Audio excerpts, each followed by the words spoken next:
സങ്കീർത്തനം 111. യഹോവയെ സ്തുതിപ്പൻ. ഞാൻ നേരുള്ളവരുടെ സംഘത്തിലും സഭയിലും പൂർണ്ണ ഹൃദയത്തോടെ യഹോവയ്ക്ക് സ്തോത്രം ചെയ്യും.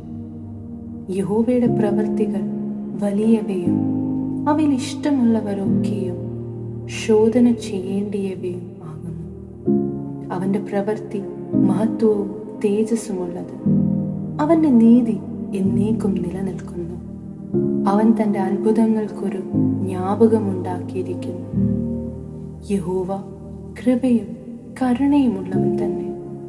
തൻ്റെ ഭക്തന്മാർക്ക് അവൻ ആഹാരം കൊടുക്കും. അവൻ തൻ്റെ നിയമത്തെ എന്നേക്കും ഓർക്കുന്നു. ജാതികളുടെ അവകാശം അവൻ സ്വജനത്തിന് കൊടുത്തത് തൻ്റെ പ്രവൃത്തികളുടെ ശക്തി അവർക്ക് പ്രസിദ്ധമാക്കിയിരിക്കുന്നു. അവൻ്റെ കൈകളുടെ പ്രവൃത്തികൾ സത്യവും ന്യായവുമാകുന്നു. അവൻ്റെ പ്രമാണങ്ങളെല്ലാം വിശ്വാസ്യം തന്നെ. അവ എന്നേക്കും സ്ഥിരമായിരിക്കുന്നു. അവ വിശ്വസ്തയോടും നേരോടും കൂടി അനുഷ്ഠിക്കപ്പെടും. അവൻ തൻ്റെ ജനത്തിന് വീണ്ടെടുപ്പയച്ച് തൻ്റെ നിയമത്തെ എന്നേക്കുമായി കൽപ്പിച്ചിരിക്കുന്നു. അവൻ്റെ നാമം വിശുദ്ധവും ഭയങ്കരവുമാകുന്നു. യഹോവ ഭക്തി ജ്ഞാനത്തിൻ്റെ ആരംഭമാകുന്നു.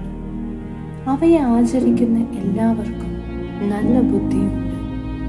അവൻ്റെ സ്തുതി എന്നേക്കും നിലനിൽക്കുന്നു.